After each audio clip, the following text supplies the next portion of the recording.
Hablaremos hoy de la Cuarta Cruzada. Es decir, hablando de las cruzadas, empezamos por la cuarta, siguiendo el orden que es habitual en estos programas, a saber, cualquiera.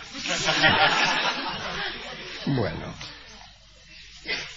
antes de comenzar lo que pudo haber sido, porque no ni siquiera fue la Cuarta Cruzada, la ciudad de Jerusalén estaba ocupada por los musulmanes, con su comandante Saladino, los reyes más importantes de Europa, Felipe Augusto de Francia y Ricardo Corazón de León, el inglés, no habían podido hacer nada contra el poderío de Saladino, y más todavía contra los propios problemas del occidente, peleas entre los mismos cruzados, que eran constantes, y bueno, desgastados por aquellas luchas, ni siquiera habían logrado sitiar la ciudad de Jerusalén.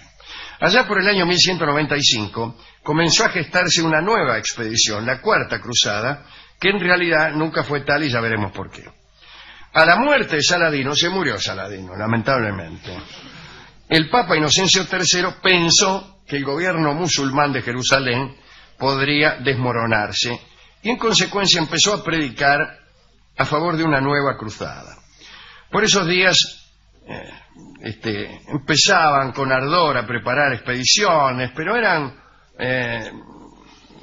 arrestos muy crispados y muy desatinados que no llegaban nunca a buen fin. Salían grupos en dirección a Jerusalén, arrancaban para allá, como quien va para Jerusalén, y por ahí empezaban peleas entre ellos y se volvían, no hacían ningún esfuerzo logístico. Los campos estaban llenos de volvedores, de tipos que se habían dado la cruzada y volvían a los 15 días, muertos de hambre, con las ropas hechas jirones, peleados entre ellos, etcétera. Muy bien, entonces Inocencio decidió reparar tanta desorganización y trató de persuadir a los pueblos para recuperar Jerusalén ordenadamente. Tomó algunas medidas. Todos los aportes hechos al clero fueron confiados a los caballeros de las órdenes de Jerusalén, y hasta el propio Papa mandó fundir su vajilla de oro y plata para la expedición, como así también las cruces y las imágenes hechas de aquellos metales. Un ejemplo interesante para algunos papas decidores. Mientras la travesía duró, hizo que se les sirviera solamente en vasijas de barro y madera. El señor Fulk, párroco de Neuilly, fue elegido para comandar las tropas cristianas. Y este señor Fulk, muy ignorante, muy fervoroso, se expresaba con mucha vivacidad y lograba animar a todos para la contienda. Muchas veces obtenía la atención de los oyentes insultándolos, e incluso se veía obligado hasta a hacer uso de su garrote para imponer su figura ante las muchedumbres. Y aquellos sobre quienes caía el garrotazo solían besar la sangre que brotaba de sus propias heridas, ya que el amigo Fulk de Neuilly tenía fama de santo, se había hecho fama de santo. Cientos de personas se presentaban ante él, se sacaban la ropa y pedían ser castigados por su mano. Como le pasaba al rey San Luis, había quienes disputaban los pedazos de sus vestiduras, y en una oportunidad, perdón por lo que voy a decir, se sorprendió a un individuo que, según las crónicas, esperaba ansioso la conclusión por parte del amigo Fulk de la vil actividad para luego hacer usufructo de lo depuesto. Durante el año 1198, al igual que Pedro el Ermitaño y San Bernardo, Fulk anduvo predicando por todas partes. No aceptaba más que gente muy disciplinada para formar parte de sus expediciones. Pero lamentablemente este hombre murió antes de siquiera empezar su viaje hacia Tierra Santa.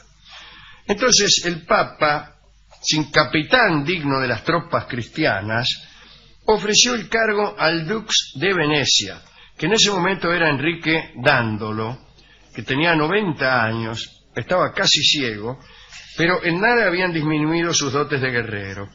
Dándolo aceptó el ofrecimiento, aunque hay que tener en cuenta que Venecia siempre participaba más por negocios que por pasión religiosa.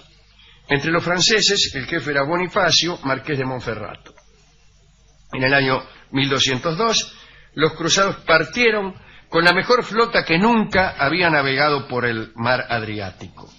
La ocasión era perfecta, ya que Medio Oriente pasaba terribles sequías, la inundación del Nilo del año 1200 había sido insuficiente, Egipto era presa de un hambre acompañado por todos los horrores. En el Cairo habían mandado a quemar a 30 mujeres que se habían comido a sus maridos. Repito, se habían lastrado a Lodorima. 111.000 personas, qué prolijidad, habían sido muertas por la peste. El río y el mar estaban llenos de cadáveres y los temblores de tierra habían arrasado con las ciudades y las fortalezas. Es decir, todo parecía propicio para la toma de Jerusalén. No se ve porque todo parece propicio para la toma de Jerusalén si los desastres ocurren en Egipto, pero bueno. Sin embargo, los cruzados, seducidos por los encantos de Constantinopla, cuando pasaban por ahí cerca decidieron tomar la ciudad. Una ciudad cristiana. Eran cristianos ortodoxos de la fe griega. Formaban parte del imperio bizantino. Pero los tipos pasaban cerca y dice, ¿por qué no vamos y tomamos Constantinopla? Dice, ¿qué tal? No ir hasta allá. Bueno, dice, está muy bien, dijo alguien, enseguida se encuentran argumentos. De este modo podemos transformarla en la base para nuestra expedición a Jerusalén. Bueno, Constantinopla era un desastre políticamente. El emperador era Isaac el Ángel, tenía 73 años y era un poco afeminado, gobernaba mal, dejaba ese trabajo a los ministros más indignos. En su momento Isaac fue destronado por Alejo, su hermano, quien le hizo sacar los ojos y meter en un calabozo para que fuera viendo.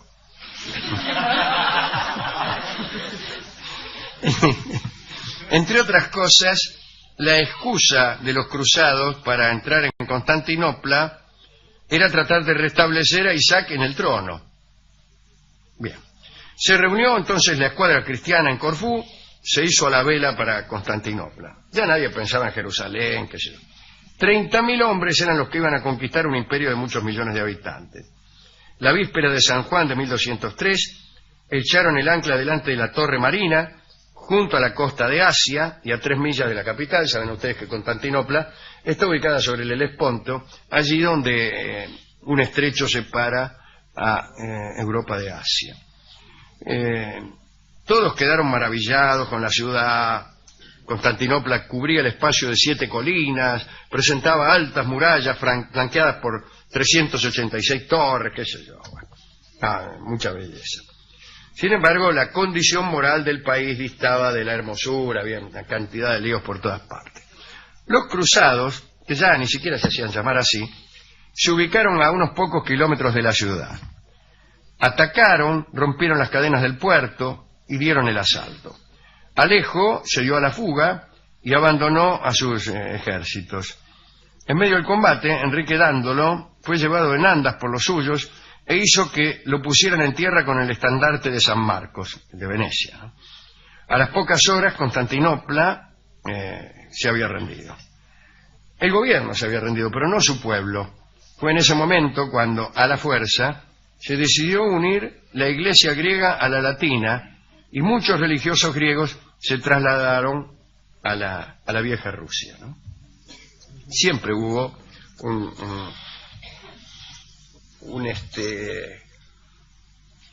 una gran conexión entre el Imperio Bizantino y la vieja Rusia, y la señal más fuerte de esa conexión es el alfabeto cirílico que hoy se usa en Rusia.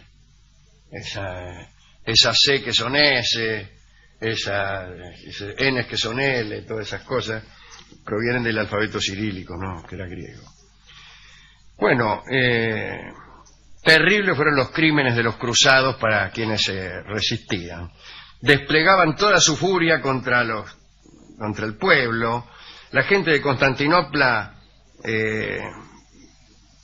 tiró abajo las estatuas de los dioses clásicos a quienes acusaban de las desgracias presentes. Isaac el Ángel murió de espanto y dolor. Los cruzados, luego de enormes masacres, adornaban sus caballos con los gorros y trajes de los orientales, corrían las calles llevando, en vez de espadas, papel para hacer mofa del saber de los griegos que ellos juzgaban afeminados. Muy bien. Estropearon monumentos, se afanaron el oro de los palacios, de las iglesias, se afanaron todo. Bueno, al poco tiempo el pueblo de Constantinopla también ya fue sometido del todo al poder de los occidentales y resolvieron elegir un emperador. Lo eligieron 6 electores venecianos y otros tantos franceses. Todos quisieron elegir a Enrique Dándolo, pero el viejo Dux no aceptó. Prefería la tranquilidad de Venecia. Entonces lo eligieron a Balduino IX, conde de Flandes, y conforme a lo pactado, Constantinopla se dividió en cientos de pequeños estados. Balduino obtuvo la 4ª parte de todas las posesiones, Venecia 3 de los 8 barrios de la capital y 1/4 del imperio. La mayor parte del Peloponeso, que formaba parte, Grecia toda formaba parte de aquel imperio, del imperio bizantino, y todas las islas cercanas tuvieron príncipes nuevos, y hasta las iglesias se dividían en francesas o venecianas. Se instauraron las leyes que Godofredo de Bouillon había impuesto en Tierra Santa cuando en la primera cruzada, y fueron gobernadas esas regiones por poco tiempo, al estilo de los feudos de Europa. Mientras los cruzados se olvidaban por completo de Jerusalén, el Papa se volvía loco. No podía entender cómo toda la tropa había cambiado de rumbo y se peleaba en Constantinopla. Se peleaban entre ellos disputándose los pequeños feudos. Y se reclutó entonces un ejército espantoso. 50.000 niños franceses y alemanes se juntaron para hacer otra cruzada en reemplazo de aquella. Se les había anunciado que había sequía, pero los niños entusiastas se fueron. Empezaron en Francia y en Alemania, pasaron los Alpes, y llegados a Italia sucumbieron de fatiga. 30.000 de ellos, que habían pasado por Marsella, cayeron en poder de los mercaderes de esclavos y fueron vendidos en África, y nunca más se supo nada de ellos.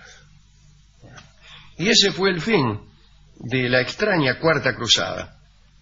Los cristianos debieron esperar casi 20 años para poder organizar la 5ª cruzada, pero esa ya es otra historia.